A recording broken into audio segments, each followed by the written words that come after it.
bienvenue sur ce petit live qu'on va faire. Voilà. Alors JB, du coup, déjà pour te présenter, je voulais te laisser te raconter un petit peu ton parcours. Est-ce que tu as toujours Introduce rêvé d'être myself. vétérinaire et tout Pas ça, du tout ça? tout. Voilà. Donc moi, je suis, pour planter le décor, je suis petit-fils d'éleveur. Donc en fait, ma famille avait une ferme quand j'étais gamin jusqu'à mes 10 ans et qu'on a été obligé de vendre par la suite. Bon bref, pour des histoires familiales. Et donc j'ai toujours baigné dans les vaches depuis tout petit, alors que j'habitais à l'époque à Bordeaux. Donc c'était un peu bizarre parce que j'étais le seul de ma classe en primaire et en maternelle à parler des vaches et tout ça. Mais j'ai toujours été là-dedans. Donc je me destinais plus à être agriculteur, éleveur, mais c'était plus possible. Donc j'ai pu faire un stage en quatrième chez un véto mixte en Charente. Et là, c'était le coup de foudre pour le métier, puisque à la fin du stage, je suis resté un jour de plus, et puis après, j'y allais pendant toutes les vacances scolaires. Et c'est lui qui m'a mis un peu le pied à l'étrier en me montrant la vraie vie des vétérinaires, pas du tout idéalisée. Donc avec les contraintes, les horaires et la diversité du travail, tout ça. Donc après, j'ai réussi à rentrer en prépa BCPST. J'ai fait qu'un an parce que, parce que moi, faire 8 heures de maths par semaine, c'était pas ma tasse de thé. Je voyais pas l'intérêt de tout ça. Je voulais plutôt faire du pratico-pratique.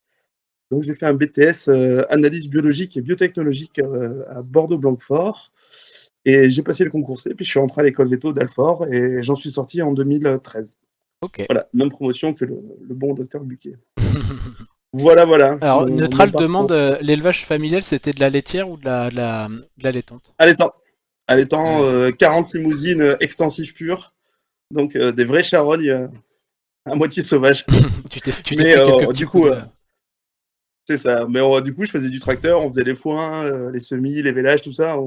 C'était pas étranger pour moi. C'était plutôt, voilà, on y allait 2-3 fois par semaine. Donc, Et le j'étais veto toujours un peu là-dedans. Le veto que tu as connu, c'était le veto de cet élevage, du coup? Ou c'est... Non, non, non, non, non, c'était le veto de ma sœur qui avait épousé un agriculteur parce qu'elle a fait un BTS Pro de PA. Et c'est comme ça que j'y suis allé, c'était en Charente. Le bon Ok, docteur Van den Bulk, pour ne pas le citer, un Belge comme on n'en fait plus. d'accord. Ah oui, je me Qui a tout- rappelle, ouais. Oui, c'est vrai, tu m'en avais parlé, ouais. Ouais, ouais, tout à fait. C'est ça. Et du coup, donc t'as fait Alfort. Mm. Merci Neutral pour les applaudissements. Il y a des petits effets sonores dans le chat, c'est pour ça. Tu as une salve d'applaudissements. Euh, du coup, donc t'as fait, donc on avait fait Alfort tous les deux, on était de la même Mm. promo. Et c'était quoi un petit peu ton parcours? Alors déjà, toi, l'école, comment tu l'as vécu côté rural, du coup? Parce que moi, du coup, j'étais en, Mm. en canine, toi, t'étais en rural, en tout cas sur notre cinquième année. Est-ce que tu trouves que c'était... Comment tu l'as vécu, les stages que tu as fait, et après, comment tu t'es inséré dans le milieu professionnel? Dans le milieu professionnel. L'intérêt d'Alfort, parce que les 4 écoles ont des parcours différents pour la rurale. À Toulouse, ils proposent un cursus, par exemple, qui est purement d'interniste. C'est-à-dire que vous sortez pas de l'école, vous restez aux étables et vous suivez vos cas. Alfort, c'est plus un tiers de théorie, je dirais, et 2 tiers de pratique. Et dans les 2 tiers des pratiques, c'est moitié stage et moitié aux hôpitaux des ruminants. Là où il faut avoir de la chance, en fait, c'est qu'il faut tomber sur les bons maîtres de stage. Moi, j'ai eu du bol, je suis tombé 2-3 fois sur des super maîtres de stage qui m'ont vraiment challengé au niveau connaissance et au niveau pratique et qui m'ont forcé à progresser, quoi. Donc voilà. En dernière année, par exemple, il y en a un, je suis arrivé le matin, il m'a dit bah, écoute, moi je vais faire le taxi et puis toi tu feras un vélo. Et puis si tu te plantes ou quoi, bah, je te dirai, mais c'est comme si j'étais pas là parce que dans 6 mois, tu es tout seul, quoi. Ouais. Donc là, c'est sûr qu'on n'a plus la protection de l'école ni du maître de stage qui vous dit je te montre et puis après tu fais. Donc là c'était top. Voilà, voilà. Donc et après, il y a d'autres stages, par contre, en dernière année, où j'ai pas touché les animaux, où il n'y avait pas d'interaction avec le veto, c'était assez décevant. Donc j'ai un peu balayé tout le spectre du stagiaire, j'ai envie de dire, entre la plante verte et le mec super Je- investi à qui on laisse plein de latitude pour se donner un peu confiance en soi et se lancer avec quand même un petit filet de sécurité, quoi. Ok. Voilà, voilà. Et alors, je prendrai tes questions. Je voulais juste poser une question parce que j'avais deux, trois questions aussi là. Euh, Par rapport à un ou une jeune veto qui voudrait se lancer là, je crois que maintenant il y a la voie aussi par, Il y a le tutorat, il y ouais. a le tutorat, ouais. Ça, si tu peux en dire Le, deux mots, ouais. ouais, le tutorat, c'est en dernière année, il faut trouver une structure veto qui vous accepte. et vous faites un peu de l'apprentissage. C'est un petit peu à l'école et un petit peu dans la structure. Enfin, un petit peu, c'est moitié-moitié, je crois. Et là, vous êtes encadré et formé par des vétos. Donc, vous avez une année pour progresser avec les vétos. Et souvent, ce qui se passe, c'est qu'au bout d'un certain temps, ils vous laissent partir. Vous avez le droit de partir exercer tout seul. Donc, souvent, c'est des petites visites un petit peu, entre guillemets, téléguidées, où vous savez un peu ce que vous allez rencontrer. Vous êtes briefé par le veto avant et briefé après, quoi. Mais ça permet un peu de se lancer un peu mieux, quoi. Ok. Alors, j'ai plusieurs questions. Et Alors, il y a Neutral qui dit quand t'es veto rural, c'est que les élevages pro ou est-ce que tu as Janine avec son poney dans son jardin? oui, on a ça, on a le côté pro et on a le côté avec, surtout pour les petits ruminants qu'on appelle nous les tondeuses à gazon. Donc c'est les gens qui ont 2-3 moutons dans leur jardin et qui ont aucune idée de comment on s'occupe d'un mouton ou d'une chèvre, hein, enfin ce genre de truc, quoi. Donc il y a un peu de tout. Mais je dirais que 97% du temps, c'est des élevages de pro, quoi. Donc, en termes de marketing, je vous dirais qu'on fait du B2B, on fait du business to business, ce qui n'est pas forcément désagréable parce que on peut vraiment avancer sur certains cas et à contrario, des fois, c'est un peu frustrant parce que la réalité économique vous rattrape dans certains cas et c'est une limite, quoi. Ouais. Voilà. J'ai Naru qui demande tes stages, les stages que tu as pu faire pendant ta Mmh. scolarité, etc. Dans quel coin est-ce que c'était? J'ai fait un peu partout, j'ai fait les Ardennes, j'ai fait la Lozère, j'ai fait, les Charentes et le 64. Ok. Voilà, donc j'ai été un peu loin et un peu partout. Parce que le but du jeu, en fait, c'est de pas trouver un maître de stage qui vous convient. Moi, c'était vraiment voir plein de façons de travailler et prendre le meilleur un peu chez tout le monde, quoi. Parce que s'il y a certains stagiaires de ma promo qui faisaient ça, qui avaient trouvé un spot et qui retournaient tout le temps parce que ils connaissaient les gens, ils savaient comment ça allait marcher. Mais moi, mon but, c'était vraiment de voir différentes façons de travailler et de progresser, quoi. Ok. Et du coup, pareil, une autre question, c'est quid des animaux qui sont achetés pour le fun et qui traînent dans les champs sans soin, sans attention? Est-ce que ça, là-dessus, t'as des cas comme ça ou c'est assez rare? Non, non, sachant qu'en plus maintenant on a une mission de bien-être qui nous est confiée par la DDPP, donc l'ancienne DSV, les services vétos, bien-être, où on doit faire des signalements dès qu'on rencontre ce genre de trucs, des situations qui ne sont pas adaptées, quoi. D'accord. Donc Et non, il n'y en a pas beaucoup. ok. Mais ça concerne plutôt souvent les poneys, j'ai l'impression. Ouais. Mais vu que j'en fais pas, je pourrais pas vous dire. T'en fais Mais pas non, un pour petit les petits peu? ruminants, non, je fais quelques castrations et des vaccins, mais c'est tout. Oui, tu touches un tout petit peu. Et Voilà, Mathis, vraiment le Mathis minimum. qui demande est-ce que c'est fréquent les gens qui ont des petits ruminants et qui s'y connaissent pas? Ça tombe bien, Tout c'était le temps. dans les trucs que je voulais qu'on développe un petit peu. Ouais, c'est ça, ils prennent et ils savent pas C'est quasi ils tout le savent temps. même pas s'il y a un veto qui peut s'en occuper, quoi. Ils ont aucune notion des soins, aucune notion de la nutrition d'un petit ruminant, du cycle pour les tondre, pour l'entretien des pieds, la repro, rien. La profilo? Rien, rien, rien. Ouais. Ouais, parce que c'est ça, c'est qu'en plus il y a des prises La de sang profil, c'est à obligatoires et partir de tout, 5 non? animaux, ouais. Ouais, Voilà. À partir de 5 animaux, c'est prophylaxie obligatoire. ouais. Donc faut quand même Voilà. s'assurer qu'il y a un veto qui puisse le faire dans le coin, quoi. Parce que moi je me Ouais. rappelle, ça m'arrivait hein, quand je bossais sur le coin de Bordeaux, les gens qui prenaient, bah ouais, mais en fait il y avait que des canins et ils galéraient à trouver quelqu'un pour aller chez eux, quoi. C'est ça. Ok. Alors attends, parce que je pense que j'ai pas mal de questions. Alors il y a une bataille entre le 64 et la Charente. Ah, Donc parce que Neutral de m'en doutait, mais on va y venir, parce qu'il dit de toute façon la Charente ça oui. reste la meilleure expérience. Naru qui dit Go 64. Omukad qui dit il y a plein de moutons en ville maintenant pour tondre l'herbe autour du RER, bientôt des ruraux de ville. Ouais, bah, c'est ça, hein, parce que maintenant, il y a ce qu'ils appellent l'éco-pâturage et tout. Ouais, Et il y a des mecs qui se lancent, qui achètent des troupeaux de moutons pour les faire paître dans des coins. Je me souviens quand j'étais à Alfort en quatrième année, on avait fait un suivi de troupeau sur un troupeau de cartonnaise, je crois.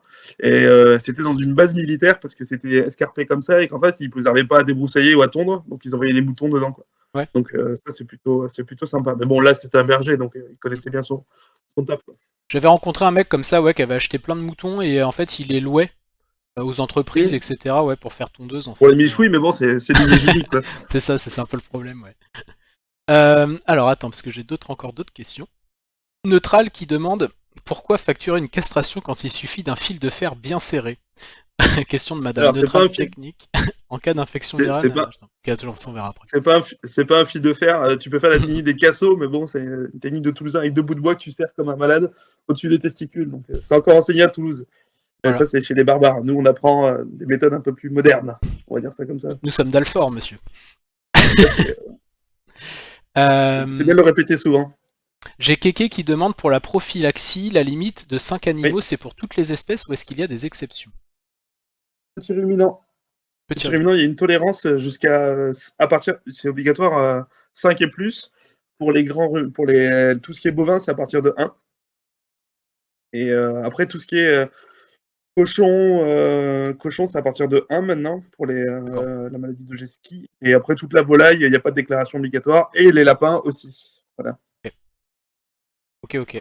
Je vous invite d'ailleurs, si l'élevage de lapins vous intéresse, à aller voir le débunkage de la consoeur Instant Veto, qui a décortiqué un reportage un petit peu scandaleux d'Hugo Clément sur le sujet. Donc vous pouvez aller le voir sur sa chaîne YouTube.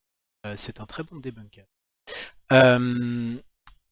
Ok, alors du coup, suite à l'école Veto, donc toi t'as été bossé direct. Donc t'as été de mémoire, t'étais dans les Deux-Sèvres si je dis pas de bêtises. J'ai commencé avant, j'ai fait 6 mois à Rochechouart, qui est limite Haute-Vienne et Charente. Donc là, dans un petit cabinet avec 99,9% de rural et très très peu de canine. Et après, pour des raisons personnelles, je me suis rapproché de ma future épouse à l'époque. Et donc j'ai été bosser 2 ans dans les Deux-Sèvres. Voilà. Où là, c'était plus 50-50, on va dire. Donc voilà. Et après, j'ai atterri à Orthez dans le 64 et je m'y suis associé. Ok. Et donc là, Voilà. t'es associé, voilà, donc parce que j'avais des questions là-dessus aussi. Donc là, c'est grande, petite, cabinet, chaîne, comment ça se passe? T'es dans quel contexte? Alors là où on est, nous, on est dans une clinique où on est 4 associés, il y a 4 salariés veto et 9 ASV. Voilà. Et une femme de ménage. J'oublie pas perdre ma lettre. Voilà, donc je dirais qu'on a une structure moyenne qui commence à vraiment être importante, avec un chiffre en canine qui est en croissance constante. Quoi. Okay. Donc c'est vrai que depuis que je suis arrivé, on a recruté 2 vétos de plus. Pour vous donner une idée, c'est pas mal. Quoi. Ouais.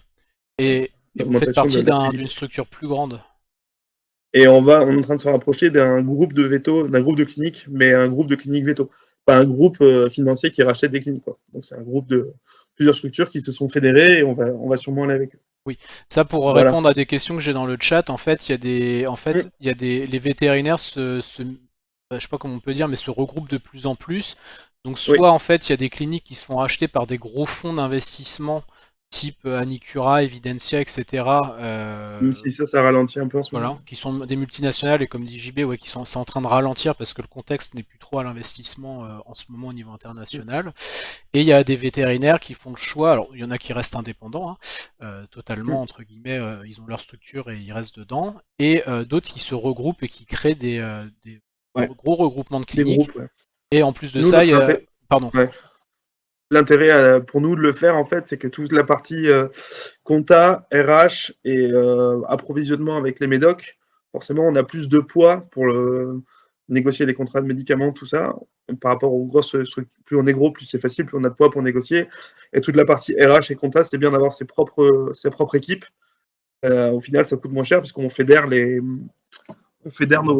moyens. Quoi. Donc c'est vrai que ça, c'est plutôt pas désagréable quoi, à ce niveau-là. Okay. Et puis après, même en termes de gestion technique et tout, on fait des réunions internes pour échanger dessus, des choses comme ça. Donc ça, c'est plutôt bien. Quoi. Ouais, tu peux mettre en place plus de choses, acheter plus de matos et mutualiser le matos qui permet d'éviter que chacun achète des trucs dans son...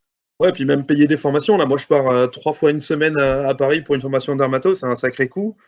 Et un veto, si on n'était que 3, ben, il manque quelqu'un, ça coûte des sous, ben, ça serait pas faisable. Alors que là, du coup, vu qu'on est plus nombreux, c'est plus facilement faisable. Quoi. Ouais. Voilà. Ouais, c'est ça, neutral. Hein. Quand tu te regroupes, tu as beaucoup plus d'opportunités. J'ai Naru qui demande, les lapins de ferme, c'est géré par les ruraux ou la canine? Je vais dire par les ruraux. Les ruraux, ouais. Après, t'as des cunicoles qui font que ça, je crois, non? Ouais, mais il y en a très très peu en France, l'élevage de lapins. Et nous, je sais que dans toutes les cliniques où j'ai bossé, à chaque fois, c'était les ruraux qui géraient les lapins de ferme, parce que les lapins de ferme n'ont pas ont pas forcément les mêmes pathologies, enfin, on les voit pas forcément pour les mêmes pathologies que les lapins de compagnie, quoi. C'est pas un hack, pour le coup. Ouais, c'est pas un ac, ouais. Voilà. Enfin, souvent, ils nous les amènent déjà, ils nous amènent à mort, et c'est plus du travail sur autopsie, un peu comme en volaille, pour soigner le reste de la troupe qui est encore dans le clapier, quoi.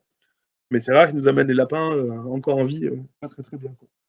Ouais, ça c'est Plus, une réalité de terrain qui est importante, ouais, c'est que la ouais. médecine d'élevage a énormément de travail sur autopsie, puisque le but c'est d'éviter que les maladies se propagent à des grosses populations. On n'est pas sur de la Mmh. médecine individuelle comme on peut l'avoir en Non, chien-chat ou en c'est âne. de la Euh, médecine de population. Ouais. ouais. Et j'ai des questions sur les volailles. Si c'est la même chose, oui, Mmh. t'as les deux aussi pour les Oui. volailles. Ouais, j'en fais un peu, moi. Dans le groupe, on fait partie d'un groupe où il y a pas mal d'aviaires, donc de médecine aviaire avec toute la partie lande, les canards prêts à gaver, les poulets de Saint-Sevé, ce genre de choses. Et donc là, généralement, ce qui se passe, c'est qu'il y a des vétos qui sont intégrés au niveau des coopératives qui fournissent les poussins à l'aliment dans lequel sont les éleveurs. Donc c'est un appui technique. Et des fois, nous, on a quelques gars qui sont hors système et qui nous amènent les volailles. Mais dans ces cas-là, ils appellent ça des bandes. Hein. C'est-à-dire qu'il faut rentrer 5000 poussins d'un coup, qui feront sortir d'un coup après, au final, quoi. Et donc, ils nous amènent 2-3 animaux qui sont morts dans la bande. Et on fait des autopsies. Et en fonction du tableau nécropsique, on peut faire des diagnostics de maladies, parce que c'est assez spécifique, et mettre en place des traitements. Et dans ces cas-là, généralement, on traite toute la bande via l'eau de boisson ou la nourriture, quoi. Mais c'est que la pathologie est déjà présente dans l'élevage, quoi. Ça m'est déjà arrivé de ne pas traiter. C'était des. euh, Il avait fait très très chaud en fait, et il y avait des abreuvoirs qui étaient cassés, et en fait elles étaient mortes de déshydratation, quoi. C'était des pintades. Voilà. Donc là, dans ces cas-là, pas besoin de traiter, quoi. Mais autopsie obligatoire, et à l'autopsie, on a pu prouver que c'était la déshydratation, quoi, et pas autre chose. Il y a Parce que si on ne traite pas, il y a des pertes en centaines de volailles par jour. Hein. Le mec, il ouvre son bâtiment, il va trouver 200, 300, 400 volailles de mortes s'il fait rien, quoi. Donc c'est vrai que c'est vite un gros problème, quoi. Ouais, ouais j'ai pareil une question alors, sur les formations. Alors j'ai Mm. une question qui c'est il y a des formations qui sont imposées ou ça reste un choix perso de faire de la rurale? Pour les formations ou pour faire de la rurale? Non, bah justement, est-ce que ça passe par des formations spécifiques? Bah, de toute façon, après, on a la cinquième année, quoi, où on se décide. Oui, en fait, en cinquième année, tu peux t'orienter, mais il y a des gens qui n'ont jamais fait de rural à l'école et qui se lancent. C'est plus facile c'est plus dur, à mon avis, dans ce sens que de faire l'inverse. Parce que la rurale, c'est une école un peu, enfin, entre guillemets, de la démerde. On a un peu notre céto, notre thermomètre et notre bon sens, et débrouille-toi avec ça. Après, tu peux faire des analyses. Hein. C'est toujours faisable de faire des prises de sang sur les vaches pour tester la biochimie rénale ou hépatique. Mais on est habitué à travailler avec juste notre cerveau et nos sens, et pas grand-chose, quoi. Alors que les canins, souvent, ils ont plus de mal. Et puis même l'approche des éleveurs, j'en parlais tout à l'heure, si vous n'êtes pas du milieu rural, des fois, enfin, c'est un milieu particulier quand même, quoi. Faut On ne avoir peut les pas dire à codes. l'éleveur, Oui. ouais, voilà, c'est un peu ça, ouais. C'est un peu ça. Donc, c'est pas toujours facile. Là, nous, on a une salariée qui débute et qui galère un peu sur ce plan-là, quoi. Elle soigne une vache comme elle soigne un chien, quoi. Ah oui. Donc, au niveau des éleveurs, ça passe pas toujours, quoi. Enfin, même l'approche, elle manque un peu de bon sens, quoi. Donc, des fois, c'est un peu compliqué. On va dire ça comme ça. Du coup, attends, ça, je me note des trucs aussi au fur et à mesure. J'ai Neutral qui demande, du coup, la dernière crise de grippe aviaire, grosse période pour JB. Grosse période. Moi, j'ai pas trop été impacté, un petit peu quand même, puisqu'ils avaient besoin de bras pour faire les chantiers d'équarrissage. Parce qu'il faut savoir que dès qu'il y avait un élevage qui était infecté, ils mettaient une zone de quarantaine, enfin de quarantaine. Ils mettaient une zone de 5 km autour où ils tuaient toutes les volailles présentes. Donc, ils ont vite été débordés pour limiter la propagation de la maladie. Pardon. Et en fait, ils se sont vite rendus compte que les moyens qu'ils avaient en place pour euthanasier les animaux n'étaient pas suffisants. Et ils ont réquisitionné des vétos. Et dans le cadre de l'exercice en médecine rurale, on a un mandat sanitaire, en fait. Donc, c'est-à-dire qu'on travaille par l'État pour l'État, pardon, pour gérer toutes les pathologies sanitaires type réglementaire, quoi. Donc là, on a été réquisitionné pour aller tuer des centaines de volailles, et des fois qui n'étaient pas malades, quoi. Donc, moi, en une matinée, avec deux autres confrères, on a tué 5000 canards, quoi. Ça, c'est horrible parce que t'es à Donc, la chaîne, t'as les ça, éleveurs c'est pas cool. qui sont Voilà. en PLS, t'as la DDPP en Ouais, PLS, t'as tout le monde qui est... C'est des drames humains, quoi, en plus, c'est ça. en plus du drame Exactement. animal, entre guillemets. Ouais, C'est des périodes vraiment à la con, quoi. c'était pas super cool, ouais. Et puis, ça a mis un sacré coup dans la tronche de la filière aussi. Donc, quand je parle de la filière, c'est la filière volaille, hein. Donc, ils sont en train d'essayer de se réorganiser, de se relever comme ils peuvent, mais c'est pas simple, quoi. Parce qu'ils ont pris 2 crises successives de grippe aviaire, et là, cette année, pour l'instant, le 64 est un petit peu épargné, mais c'est toute la Vendée et le nord de Sèvres là, qui est en train de prendre cher. Donc, vu que c'est assez quand même, comment dire, géographiquement localisé, dès que c'est un petit peu impacté, 10 km, c'est pas grand-chose, mais ça va vite, quoi. Donc là, chez nous, ils ont eu du mal à s'en remettre et repartir, quoi.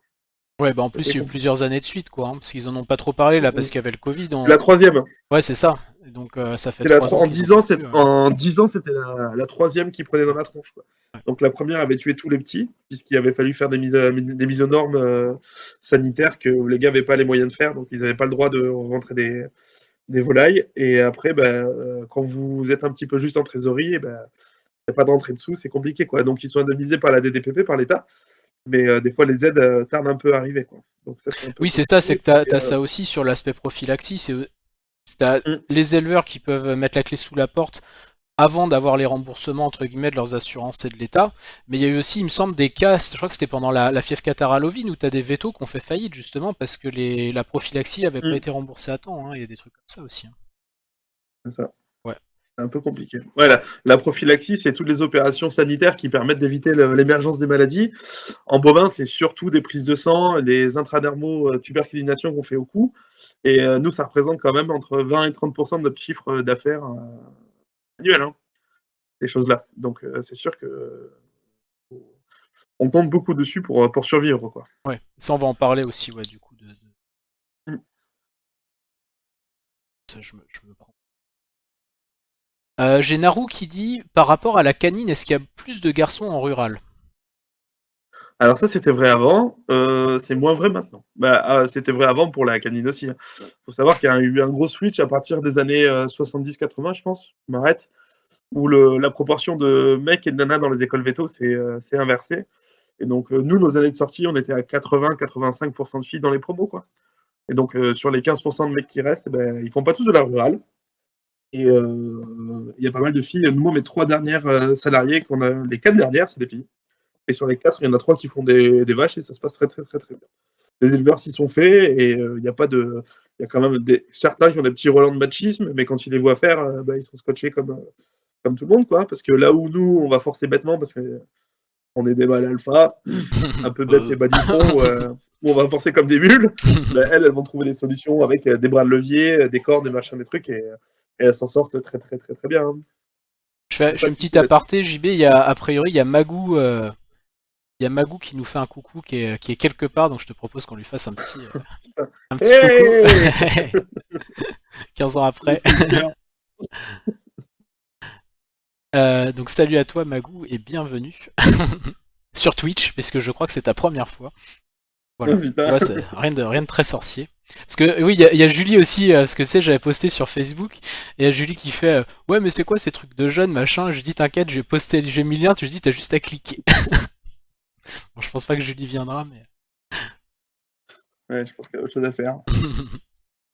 Euh, ok, ok. Et du coup, alors, parce que là j'ai des questions un petit peu sur tout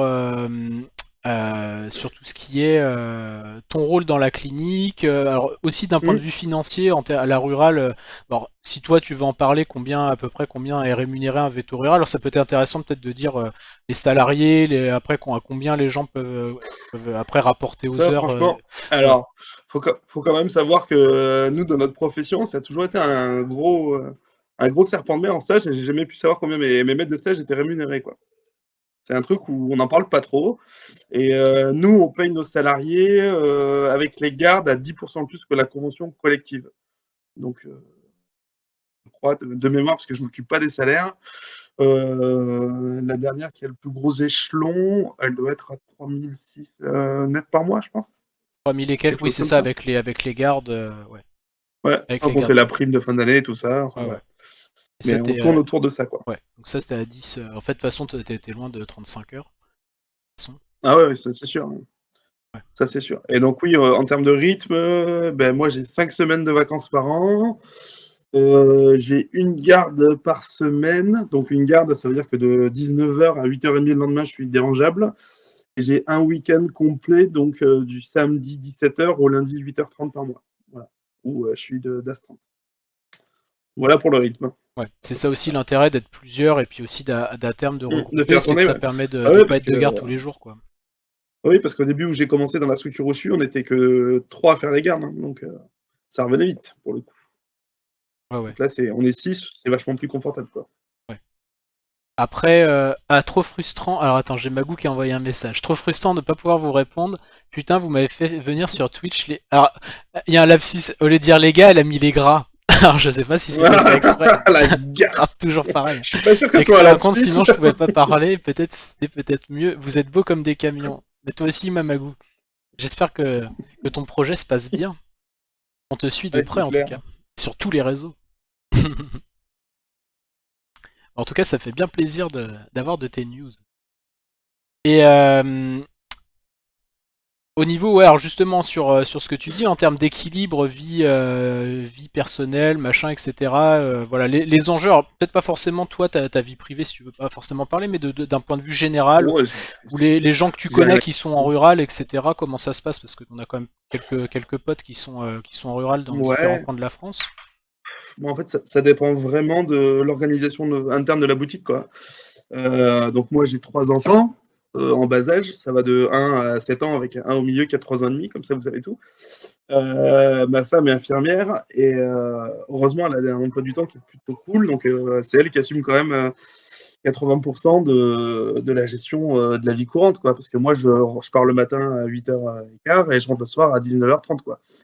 Donc ça, lundi, mardi et jeudi, vendredi et le samedi des fois, quoi. Donc pas toujours facile, mais je sais qu'il y en a certains qui se gardent un après-midi de repos dans la semaine en plus et qui finissent plus tôt. Mais sinon, c'est sûr que c'est hyper chronophage et ça empiète pas mal sur la vie perso, quoi. Donc voilà, donc depuis l'arrivée de mon troisième, par exemple, moi j'ai plus le temps de faire du sport. Enfin, je le prends pas non plus parce que je pourrais le faire entre midi et deux. Mais voilà, c'est dur d'arriver à trouver un peu de temps, de se ménager un peu de temps pour passer du temps en famille, quoi.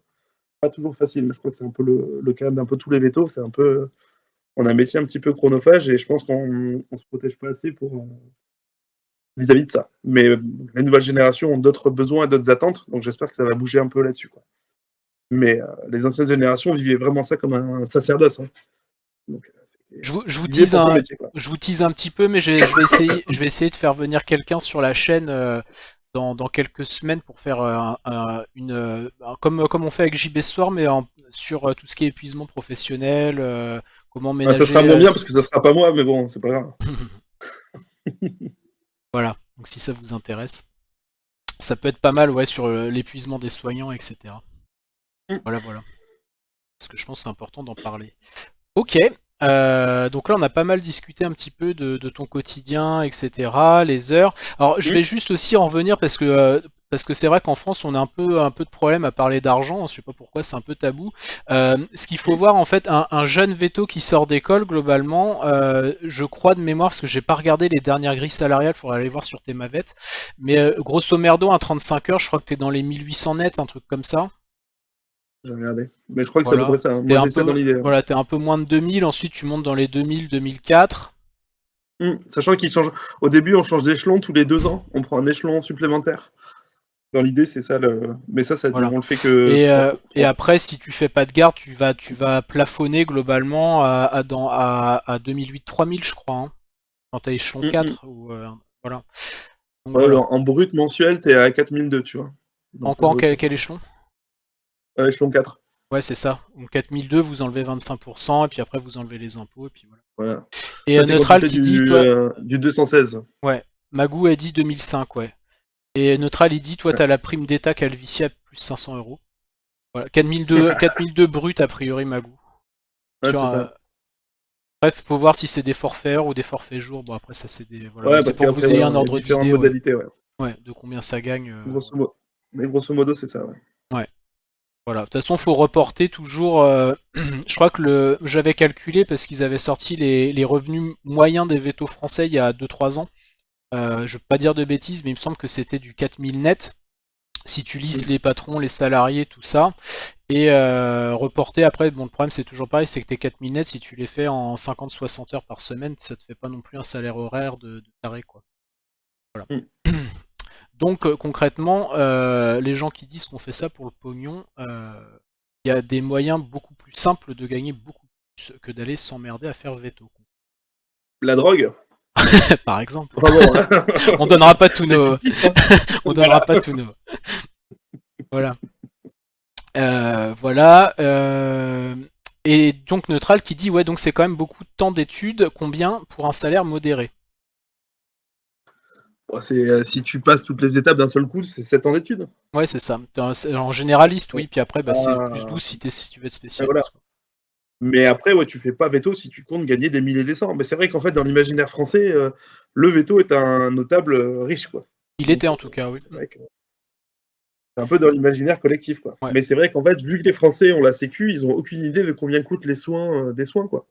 Donc, par exemple, une journée à l'hôpital, ça coûte entre 1000 et 1800 euros, quoi. Faut le savoir. Juste d'observation. Ouais. Enfin, vous êtes dans votre lit, vous faites rien, hein. Ouais, ouais. Donc, Et l'accouchement, ça, les c'est gens, ils ont. l'accouchement, je crois, juste l'acte d'accouchement, je crois que c'est 3000 balles, quelque chose comme ça. Ouais, c'est ça. Il me Ouais. semble, ouais. Mathis qui dit les deux, veto et dealer de médoc. Voilà. Ça, Bonne c'est ce que idée. je t'ai dit, Mathis. Hein, les grosses conneries, il faut les faire très très grosses, beaucoup d'argent, proche de la retraite. C'est ça.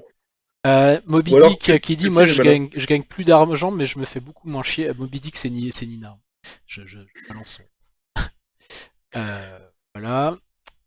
Elle dort pas déjà, il est 21h36 quand même. Je pense qu'elles doivent s'envoyer des MP avec Magou, tu sais, pour bitcher sur. C'est ça. Ouais, ils ont perdu des cheveux, hein, c'est encore pire. Oh là là, t'as vu, il a pris des rides. J'en ai jamais eu, moi.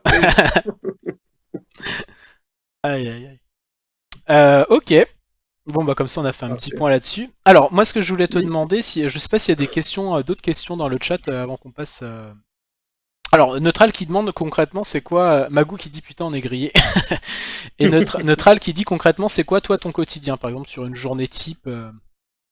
Bah, le problème, c'est que j'ai pas vraiment de journée type, en fait. C'est ça que j'aime bien dans mon métier, c'est que, en fait, je fais, on va dire, ça dépend des saisons. Et le Mais Roxane? là, par exemple, moi, je fais 80% de rural pour 20% de canine, quoi. Donc là, la semaine dernière, par exemple, j'ai commencé par un suivi de repro le matin, donc c'est des échographies sur des vaches laitières pour savoir si elles sont gestantes ou pas.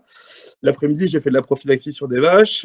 Après, le lendemain, j'étais en médecine tradie rurale, donc j'allais voir les vaches qui étaient malades et les veaux aussi. Le mercredi matin, j'étais en administratif, donc là, je fais tous les papiers quand t'es patron, tous les projets qu'on doit développer, tout ça. Et le jeudi, j'étais encore en rural, et le vendredi matin, j'étais en chirurgie canine, et l'après-midi, en médecine canine de ville, quoi. Donc, c'est hyper. J'ai pas de quotidien fixe, quoi. Ça peut pas mal bouger. Et une fois que la prophylaxie est finie, grosso merdo, je fais 50-50. Je fais 50% canine, 50% rural, quoi. Et Donc les donc journées se suivent et se ressemblent pas, et heureusement, quoi. ouais, et Neutral du coup qui demande, donc il y a ça, parce que ça c'est un gros sujet aussi dans la question qu'il pose. Donc il y a l'aspect Ouais, conseil à l'éleveur quand même. Et ça c'est un sujet ouais, parce qu'il y a bien toutes sûr. les audits, toi t'avais mis en place pas mal de choses Ouais. aussi, tu Et m'avais là, je suis en raconté. train de. Voilà, là, j'en ai lancé un la semaine dernière. Alors, on va dire que dans l'image d'Épinal du veto rural, c'est le gars qui appelle, enfin, qui a appelé parce que la vache est en train de véler ou qu'elle est malade.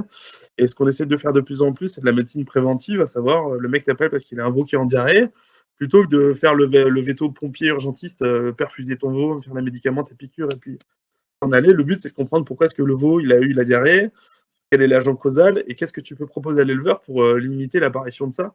Parce qu'une fois que tu as mis bout à bout le nombre de visites sur une année pour des veaux en diarrhée, eh ben, ça fait une sacrée somme, quoi. Parce que, outre les frais directs du veto, il y a tout ce qui est frais indirects avec les pertes des veaux, parce qu'il y en a qui en meurent, les veaux qui ont été malades et qui ont coûté des médicaments veto pendant longtemps, le temps que l'éleveur y a passé, et aussi le fait que les veaux malades, eh ben, ils prennent du retard au niveau de la croissance. Donc les éleveurs doivent les nourrir plus longtemps pour atteindre le même poids qu'un veau sain et pouvoir le faire partir. Donc là, moi, ce que j'essaie de mettre en place, c'est du conseil. Donc, c'est-à-dire que je vais passer une matinée dans l'élevage à faire des papiers sur table, à comprendre comment marche l'élevage, enfin comment il organise ses vélages, est-ce qu'il y a une hygiène au niveau du box de vélage, tout ça, et après une visite du bâtiment avec des mesures d'ambiance, donc c'est pas ambiance de soirée, tout ça, c'est plus voir est-ce que le bâtiment est bien ventilé, est-ce qu'il met suffisamment de paille, est-ce que les animaux sont trop tassés, enfin voir tout ça, voir un peu où ça déconne, et proposer des solutions, et revenir 2-3 mois après pour voir si l'éleveur a changé des choses, quoi. Et ça, c'est plutôt intéressant. Donc ça, c'est assez nouveau. Enfin, nouveau. c'est pas évident de s'y mettre parce qu'il faut que les éleveurs te fassent confiance, parce que tu vas leur demander de débourser des sous, parce que c'est pas gratuit ça, de débourser des sous dans un projet en espérant que t'aies pas d'emmerde derrière, quoi. Donc il faut qu'ils te fassent confiance suffisamment pour te laisser un peu la main et que tu puisses proposer des trucs, quoi. Oui, Mais, l'intérêt c'est mais d'investir là, un on petit commence peu à pour pouvoir le faire. économiser Ouais. derrière en fait. Et c'est le problème, c'est qu'ils sortent 1 euro pour en économiser 3. Mais les éleveurs, souvent, la bonne logique paysanne, c'est je vais sortir 1 euro. Mais ils oublient. Alors souvent, ce qu'ils font, c'est que quand ils ont des merdes, par exemple, ils vont vacciner pendant 1 an, 2 ans, 3 ans, pour les problèmes respiratoires, par exemple. Au bout de 3 ans, le mec a vacciné, donc il y a moins de pathologie. Donc il se dit pourquoi je vaccine, il n'y a pas de maladie. Il vaccine pas, boum, ça reflambe parce qu'il n'a pas modifié son bâtiment ni sa conduite d'élevage. Et ben, il va regueuler en disant ouais, le vaccin marche pas. Tu dis ouais, mais t'as arrêté de le faire. Ouais, mais j'avais plus de maladie. Donc il faut aussi leur faire comprendre que le vaccin, c'est comme pour les chats, les chiens, c'est tous les ans, quoi. Ouais. Donc ça, c'est pas simple non plus. Je Mais prends bon, des, je prends des questions on va y aussi. arriver. J'ai Mathis qui demande sur la Profilo, s'il y a des très gros effectifs, est-ce que les canins viennent vous aider? LOL. Surtout pas, non, non, ils y connaissent rien, ils savent pas faire ces gars-là. Voilà, C'est je confirme. amener un canin là-dedans, c'est jeter un chiot dans une fosse au lion, hein, parce que ça demande, c'est pas hyper technique comme geste, hein, mais voilà, faut sentir, faut savoir comment se passer derrière les vaches, faut faire gaffe. Enfin, c'est un peu de pratique quand même Ouais. la profil. Et puis physiquement, c'est un petit peu fatigant. Et les canins, c'est pas connu pour être les plus robustes de tous les vétos, quoi. C'est des Ça, petites choses fragiles. ça dépend sur quel plan. Voilà. J'imagine bien Nina en train de faire des prises de sang à une vache, tu vois. Non. Avec ses petites bottes roses. Avec des fleurs. Du, Ah bah oui. du comptoir irlandais. Euh, Naru qui dit à Ney, ils font beaucoup de petites soirées de formation pour les éleveurs, c'est intéressant. Ouais. Ah oui, il Alors faut nous, que on je dise avait Nai, fait attends, parce ça. qu'elle dit faut dire Nai. Oui, c'est Naï. Ouais, C'est pardon, Naï. je suis pas de ce coin. Et nous, on avait fait ça avant le Covid. On faisait une grosse soirée par an où après les éleveurs étaient avec nous pour bouffer. Et c'est vrai que ça, on l'a un peu coupé. Moi, ce qui me dérange souvent dans ces soirées-là, c'est que c'est souvent organisé par des labos. Et à la fin de ton petit laïus à toi un petit peu scientifique, le labo prend la parole pendant 15-20 minutes pour vendre sa soupe. Alors ça, des fois, c'est un peu, c'est un peu... Moi, ça me gêne un peu aux entournures. Moi, je Oui, préfère que parce ce soit que nous ouais, qui le fassions et qu'on vende rien derrière, quoi. ouais. Voilà. Oui, ça évite les conflits d'intérêts. Neutral qui dit donc business plan sur amélioration de l'état du troupeau, etc. Il y a une dimension Mhm. éco-intéressante et hors de votre champ Bien d'études. sûr. Alors je suis pas trop d'accord, c'est pas hors de notre champ Non, d'études, au ça c'est... contraire. Non, Mm. non, puisque en première année, on a une super formation d'économie rurale Très qui, longue. sur le coup, nous fait tous bien chier, mais qui après te permet de pouvoir lire, enfin survoler plutôt un bilan comptable, et puis de chiffrer un peu, avoir deux, trois idées de combien se vend une vache, combien se vend un veau, le litre de lait, il faut essayer de suivre tout ça un peu de près, quoi. Hein. Voilà, moi je suis abonné je suis Réussir lait et Réussir viande de loin, mais pour le suivi des cours, parce que il faut pas être hors sol quand tu arrives dans une ferme. Quand l'éleveur, tu commences à lui dire, ouais, la tonne de lait, elle est à temps, eh ben, il sait qu'en face, il y a un mec qui est pas un pimpole, quoi. Donc, faut être un petit peu au fait de tout ce qui se passe. Je dis pas le suivre à la journée près, mais avoir un ordre d'idée pour pouvoir un peu discuter avec l'éleveur, quoi. Mais ouais, c'est important. Ouais. Non, j'ai une question, c'est quoi Profilo? C'est ce qu'on disait du coup, neutral, c'est de la prévention, c'est la médecine préventive, c'est tout ce qui est vaccin, dépistage de maladies, etc. quoi. Mathis qui dit je connaissais un peu la réponse, je voulais savoir MDR sur les vétos canins qui viennent aider les ruraux. Mais quel focus Magou qui celui-là. dit doucement avec les canins. Euh, Neutral qui dit moi j'ai fait Alfort mais en division 4. Euh, Nina qui dit moi c'est les vaches qui m'aiment pas, Kéké qui se marre. Attends, j'essaie de reprendre le fil. Et du coup Nina qui dit du coup je leur fous la paix. Voilà. Ouais, donc c'est ça, ouais, neutral. Donc on a bien des cours, beaucoup de cours d'ailleurs. Enfin, c'est dommage parce qu'en fait, tu vois, maintenant que j'ai mon âge, Mais limite ils je me sont pas dis, au bon moment. ça devait être intéressant, sauf qu'en fait, à 18 piges, enfin, quoi que j'en avais 19, 20 piges, en fait, t'en as rien à foutre, Non, quoi. mais ils auraient dû nous faire ça en quatrième année, quoi, quand tu avais un peu plus de C'est recul ça, ouais. et éventuellement pour les futurs ruraux, quoi, parce que en première année, t'as pas envie de ça, quoi. Enfin, On s'en rendait pas compte, en fait, des implications. C'est toujours pareil, c'est le problème avec des études, c'est tu commences tôt, de toute façon, tu sais pas trop à quoi ça tu va te vois pas mener, quoi. l'intérêt de tout ça, quoi. Ça, c'est sûr. Et après, tu finis prof et tu lui expliques à tes élèves pourquoi c'est important qu'ils apprennent, voilà, au fur et à mesure. Bah, Euh, t'as qu'à faire comme moi, des cours intéressants, puis ça se passera mieux. Hein. oui, voilà. J'essaierai, tiens. C'est une bonne idée. J'y avais jamais À pensé. ton service. Je sais, c'est pour ça que je te le dis. C'est pour ça que t'es mon pote. Ah là là. Euh, alors, je voulais te demander, ouais, tes problématiques de terrain fréquentes en termes sanitaires, enfin pas forcément que sanitaires, mais les pathologies fréquentes que tu as, c'est quoi qui ressort beaucoup là dans ta patientèle justement, parce que je crois que tu as un peu de laitier et un peu d'allaitant, toi. Ouais. Euh, donc je voulais voir J'ai un petit une peu ce qui sort. majorité d'allaitants, puisque les laitiers sont un peu en train de péricliter. Ouais, Les pathologies majeures, surtout en ce moment, c'est tout ce qui est problème respiratoire. ouais. Donc, IBR. les éleveurs appellent ça grippe. Non, non, non. C'est plus tout ce qui est bronchopneumonie infectieuse dans zootique. Donc, c'est tout ce qui est les pasteurelloses, D'accord. tout ce qui est les virus type parainfluenza, ce genre de choses. Enfin bon, bref, le tableau clinique, c'est un veau qui tousse, cou tendu, avec des chandelles de morve et hypertherme. Donc, c'est surtout ça. Un petit peu de diarrhée, mais c'est vrai que c'est assez varié, quoi. Enfin, il n'y a pas de. Mais les pathologies majoritaires, c'est en ce moment, voilà, c'est ça et l'obstétrique, quoi. Obstétrique, oui, t'as Les encore qui beaucoup se mal, de. césarienne, ouais. Ils ont encore du culard ou ça va de mieux en mieux, ça, ces histoires Non, de vélage? c'est entre guillemets un petit peu en train de s'éteindre, puisque maintenant il y a beaucoup de génétique prédictive, c'est-à-dire qu'ils n'attendent pas d'avoir les descendants pour pouvoir faire les scores, noter les caractéristiques sur les animaux de la descendance. Là, avec les marqueurs génétiques, ils arrivent à savoir comment ça va sortir. Donc ils ont des animaux qui sont bien calibrés en fonction de. Pour ceux qui font l'insémination, hein.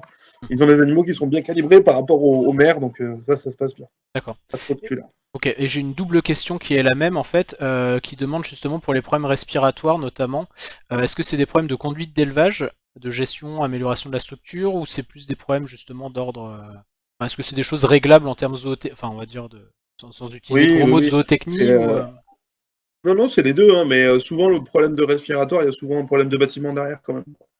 Un bâtiment qui est bien conçu, bien ventilé, bien réglé, il n'y aura pas trop de problèmes avec une bonne conduite d'élevage. C'est-à-dire que vous avez un bâtiment qui est bien conçu avec un mec dedans qui sait ce qu'il fait et qui organise bien ses vélages, qui donne bien le colostrum, qui fait des lots en fonction des âges, tout ça. Il n'y aura pas trop de pathologies respi, où ça ne sera pas trop méchant. Et à contrario, un mec qui fait un peu n'importe quoi, là, ouais, il y en aura pas mal, quoi. Voilà. Mais il y en a toujours un petit fond qui traîne. C'est comme dans une classe de maternelle, vous avez toujours un ou deux gamins qui reniflent avec la mort au nez, quoi. Ça, c'est dur de passer complètement à travers, quoi. je connais ça. Ok, mamite un petit peu encore ou pas? Les mammites sur les laitières, tu... Ah, les mammifs, toujours, hein, ça, c'est des pathologies sur des laitières. On est vraiment sur des Formule 1 avec des trucs un peu poussés à l'extrême en termes de sécrétion lactée. Donc, c'est quand même des animaux qui sont plus susceptibles d'avoir des mammites, quoi. Donc, c'est vrai qu'un éleveur à laitier aura forcément quelques mammites à gérer dans son année, quoi, d'exercice, de pratique.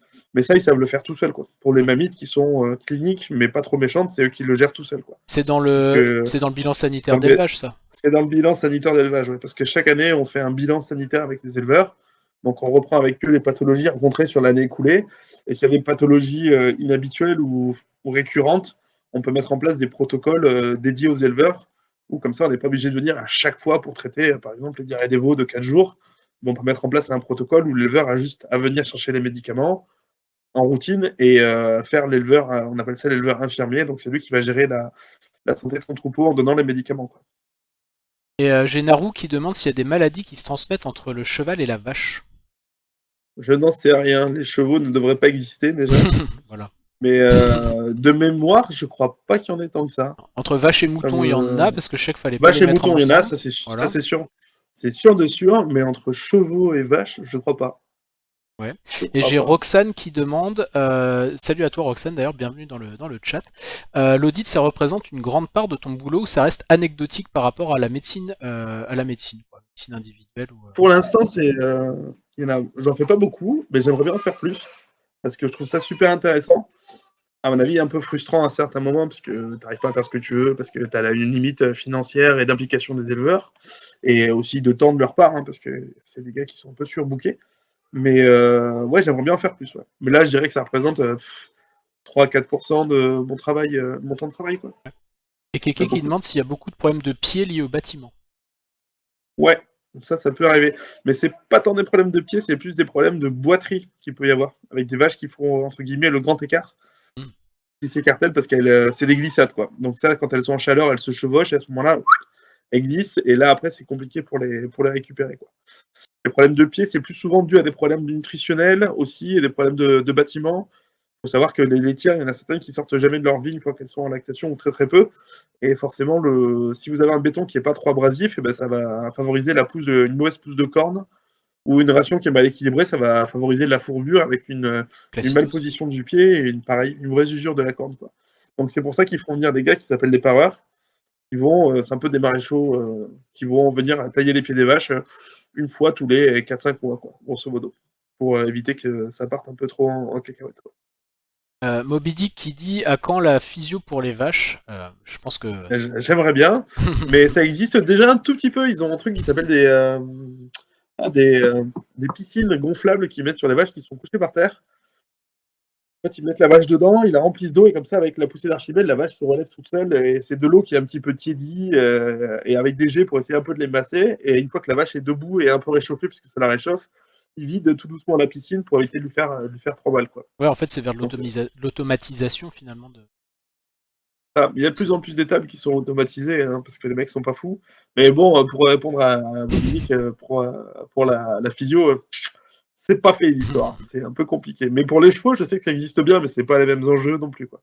On fait pas mal d'ostéo, ça c'est vrai, mais pas encore de physio pour les Et vaches. j'ai Naru qui dit un éleveur m'a dit qu'un robot de traite automatique réduisait les chances d'avoir des mammites. Est-ce que tu as un avis là-dessus? Oui, oui, parce qu'en fait, tu augmentes la fréquence de traite et du coup, la mamelle est moins sous stress, entre guillemets, quoi. La vache va un peu se faire traire quand elle veut, avec un nombre de passages prédéfini, hein. Donc, ça limite quand même l'apparition des mammites, ouais. Parce que ça augmente en fait le confort de la vache aussi. Donc, ça permet quand même d'avoir une meilleure traite. Au lieu de se faire traire 2 fois par jour à 12 heures d'intervalle, grosso modo, bah, elle passe 3 fois, 4 fois dans la journée, quoi. Donc, c'est vrai que le pied est vachement moins sous tension, donc forcément, ça répond mieux C'est cool. au Et niveau j'ai des mammites. Neutral qui va se faire ban parce qu'il a prononcé le mot interdit sur le chat.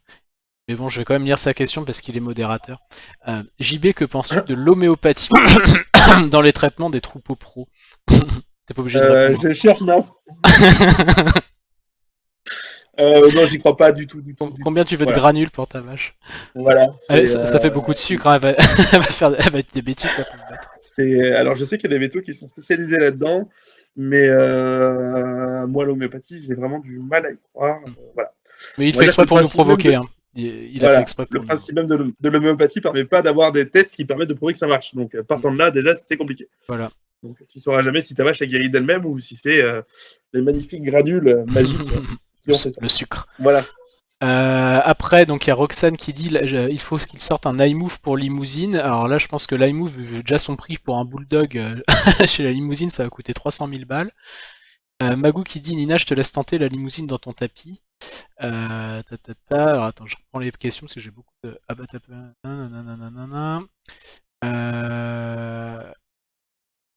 Margot qui demande est-ce qu'on peut revenir sur le robot de traite automatique, ça fonctionne comment? Alors, en fait, chaque vache a un petit collier avec un petit collier en or 18 carats, mais un beau collier un peu costaud avec un petit dispositif électronique, ouais, on va dire ça comme ça. Et en fait, le robot, c'est une stalle automatique qui va venir s'ouvrir pour la faire rentrer si elle a le droit d'y passer, parce que tu peux définir un passage tous les 4 heures, un passage tous les 5 heures, pour éviter qu'elle y aille tout le temps. Parce que sinon, ça bloque. Les mecs aiment bien y aller. Donc, en fait, il y a une porte qui s'ouvre, la vache va rentrer dedans, la porte se referme derrière elle. Et en fait, il y a un petit robot avec des lasers qui va venir détecter la position des pieds de la vache. Donc, et qui va venir en fait brancher un par un les tuyaux d'aspiration, entre guillemets, sur les pieds de la vache à ce moment-là et pouvoir la traire. Et donc, comme ça, par vache, tu sais combien de fois elle est passée dans la journée, combien de fois elle a voulu passer dans la journée, le temps de la traite, la quantité de lait qui est trait, enfin, tu peux avoir plein de choses. Sachant que ces colliers, s'ils sont vraiment poussés à l'extrême, tu peux avoir un podomètre intégré, tu peux avoir le nombre de coups de mâchoire quand elle mange, la rumination, le temps qu'elle passe à ruminer, enfin, tu peux avoir plein de données là-dessus. Et à chaque fois qu'elles passent au robot, elles ont un complément alimentaire qui tombe, c'est un peu leur petit bonbon à elles, et comme ça les incite aussi à passer au robot pour se faire traire. Du Voilà, renforcement ça marche positif. comme ça. Exactement, en fait, et c'est elles qui décident quand est-ce qu'elles y vont. Et une fois qu'elles ont compris comment ça marche, eh ben, ça se fait tout seul et elles sont plutôt contentes. En termes de bien-être, il y a une vraie amélioration à ce niveau-là.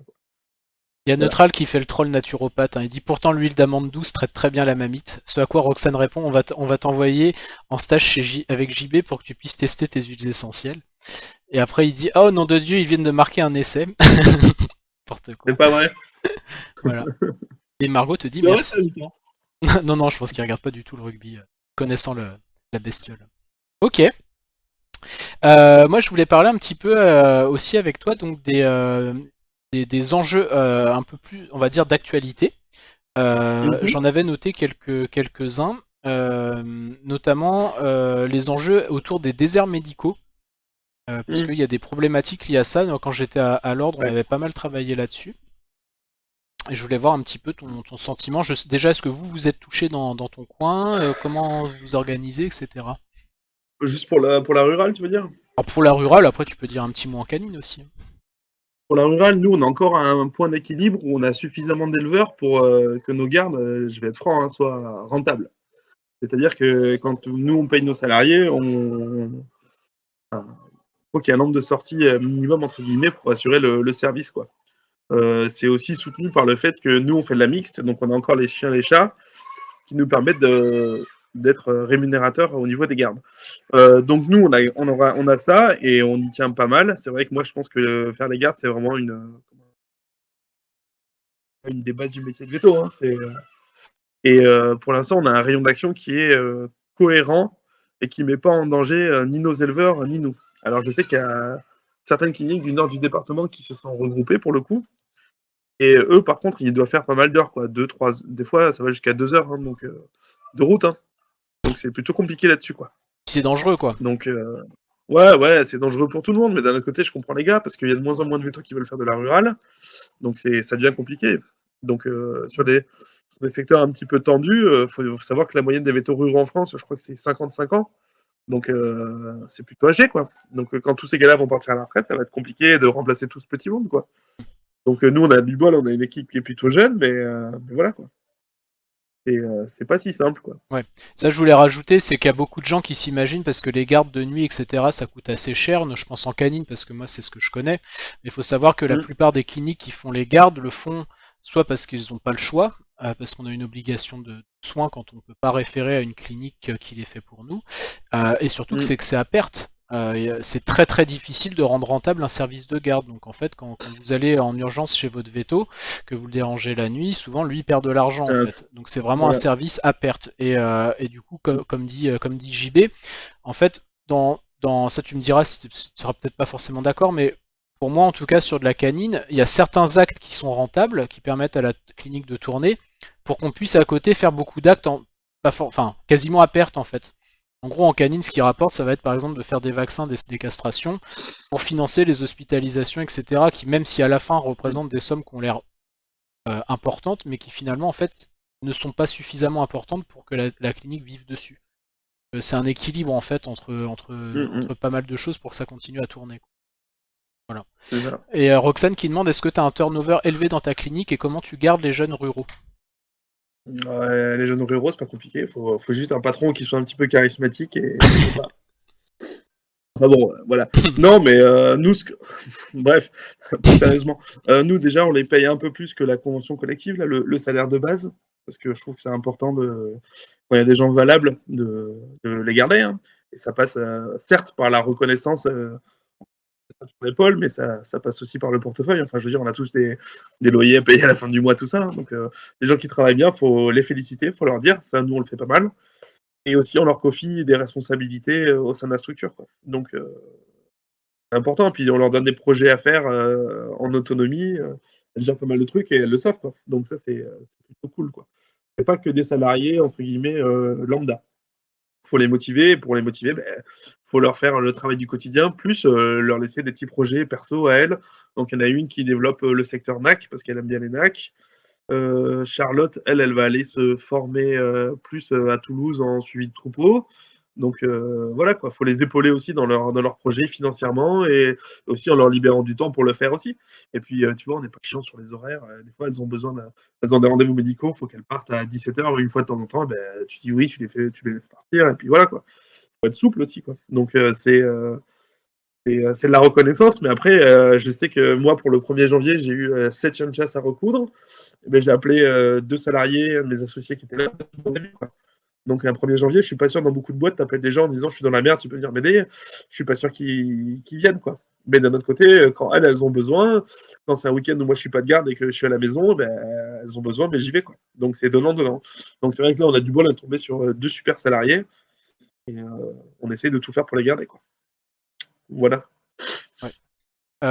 Autre question aussi que je voulais te poser, c'est par rapport à tout ce qui va être antibiotiques. Parce que, bah, pareil, Ouais. notre cher Hugo Clément a beaucoup parlé de C'est pas ça. automatique. C'est pas automatique.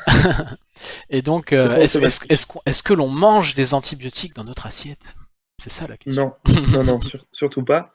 Après, il y a 2 problèmes. Il y a 2 mondes. Là, au niveau de la médecine des animaux de rente, on appelle ça, qui vont se croiser. Il y a tout le côté indus avec la volaille et les porcins, où là, ils traitent, donc j'en parlais tout à l'heure, ils traitent des lots entiers, mais c'est toujours sur une autopsie réalisée ou un examen en porcin, c'est souvent ça. C'est des examens qui sont faits par les vétos, c'est toujours par des vétos et qui donnent lieu à des ordonnances pour de l'aliment médicamenteux ou des médicaments. Et pour chaque médicament, vous avez de toute façon des indications d'espèces et des temps d'attente. Donc on dit viande ou des temps d'attente lait ou des temps d'attente œufs. Vous avez tout ça. Donc quand vous donnez un antibiotique à un jour T, vous savez qu'en fonction de l'antibiotique que vous avez donné, vous devez attendre tant de jours avant de remettre la viande ou les produits de l'animal, donc le lait ou les œufs, sur le marché. Et ça, c'est plutôt encadré. À chaque fois qu'on intervient, en plus de l'ordonnance, on signe, nous, ce qu'on appelle un registre d'élevage, où on met le numéro d'ordonnance, l'animal concerné ou les animaux concernés, et les temps d'attente aussi. Donc ça, c'est pour la partie industrielle, entre guillemets. Pour la partie ruminant, c'est tout autre, puisqu'on fait de la médecine individuelle. Et donc là, c'est pareil, chaque prescription d'antibiotiques donne lieu à une ordonnance avec des temps d'attente qui sont marqués, inscrits, et où les animaux sont retirés de la consommation humaine. Voilà. Oui. Et c'est plus comme Donc avant, non, parce on que ne mange pas non. avant il y avait de l'antibio prévention, ils appelaient ça, qui maintenant Oui, est interdite. Mais il y maintenant a on fait de la toujours, métaphylaxie, ouais. voilà, il y a toujours la métaphylaxie. Il faut pas confondre les deux. C'est que prévention, c'est qu'on traite des animaux sains. Métaphylaxie, c'est qu'on traite des animaux qui sont dans un élevage malade parce qu'ils vont tomber malades. C'est ça, hein, je dis Ça. pas de bêtises.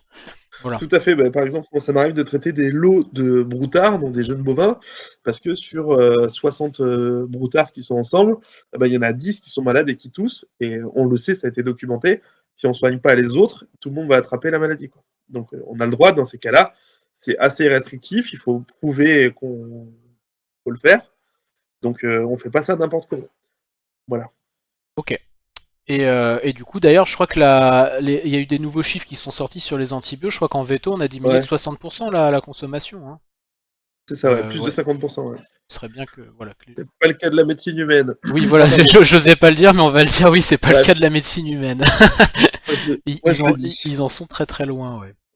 Ils en sont très très loin. Et d'ailleurs, oui, et puis donc avant de parler comment on appelle ça, de résistance croisée, etc., ce serait peut-être bien de le documenter scientifiquement et d'aller regarder Ça n'a viennent jamais été prouvé, c'est potentiellement vrai. les problèmes. Euh, Et pareil pour les antibiotiques critiques, je ne sais pas si vous connaissez ouais, la problématique, vas-y, pas de il problème. y a des classes d'antibiotiques qui sont fermées au veto. Et nous, pour exemple, cette année, j'ai commandé 2 fois du Marbocil, donc des antibiotiques, après avoir réalisé l'antibiogramme, qui prouvait bien que c'était le seul antibiotique efficace sur la souche incriminée. Quoi. Donc on ne fait pas n'importe quoi non plus avec les antibiotiques comme on veut. Quoi. Et Voilà pour la Mathis parenthèse des antibiotiques. Ouais, mais je voulais en parler parce que c'est important. C'est dans les. Ouais. Mathis qui demande concernant les jeunes éleveurs qui récupèrent les structures familiales, les attentes sont Ouais. différentes ou justement une notion d'économie plus importante, et notamment moins de dépenses veto. Non, pas forcément, au contraire. J'ai l'impression que les jeunes qui reprennent, ils sont plus sensibilisés sur tout le côté, j'en parlais tout à l'heure, hein, le côté préventif, et que eux, ils sont plus, enfin, ils voient les dépenses différemment. Ils préfèrent acheter des vaccins, refaire les bâtiments, des choses comme ça, plutôt que payer des visites tout le temps, quoi. Ouais. Voilà. Ça, c'est plus C'est ce que tu disais, la vision qu'ils en ont. c'est plus le veto en mode qui traite en fait, c'est qu'à un moment le meilleur médoc c'est celui qu'on donne pas, et donc on est plus Oh, dans un rôle ça de c'est bien dit, ça. conseil justement pour pas que les gens aient à donner de médicaments en fait, parce que le médicament Tout à fait. c'est pas déjà c'est pas gratifiant très honnêtement pour un veto de vendre des médocs, hein, clairement ils préféraient faire autre Non. chose de plus intéressant. Voilà quoi, donc et c'est pas bon d'en donner trop de toute façon, donc le mieux c'est d'éviter d'avoir à en donner tout simplement. Ce qui C'est m'amène ça. du coup à une autre, quelle transition, à un troisième petit point, je voulais ton avis aussi, c'est sur tout ce qui va être le bien-être animal en élevage et tout ce qui est fait en ce Mhm. moment, parce que j'ai l'impression qu'il y a quand même beaucoup de papiers qui sortent en littérature scientifique, etc. sur le sujet. Et c'est aussi un sujet d'actualité où il y a beaucoup de bêtises qui sont racontées, donc je voulais avoir un petit peu toi ton sentiment là-dessus. Est-ce qu'il y a des progrès, comment ça... Alors, il y a des progrès, mais je dirais que ça vient tout doucement, parce que Ouais. dans le milieu agricole, tout prend du temps, faut le savoir. C'est une autre échelle de, comment dire, de- le temps se passe différemment. Mais oui, le bien-être, c'est en train d'arriver dans les fermes. Après, il faut être conscient que, de facto, ils sont sensibilisés à ça, parce que leur métier à eux, c'est d'élever des animaux. Et comme je dis souvent, un animal qui est malade, un animal qui est pas bien en termes de bien-être, donc avec le respect des cinq libertés, l'absence de soif, de douleur, de tout ça, ben, les éleveurs, consciemment ou même inconsciemment, ils vont chercher à avoir du bien-être, parce qu'une vache qui est bien, donc qui est au top au niveau de son bien-être, va bien se reproduire, va bien produire, enfin, va pas avoir de pathologie, tout ça, quoi. Donc, naturellement, ils mettent les animaux dans des bonnes conditions pour que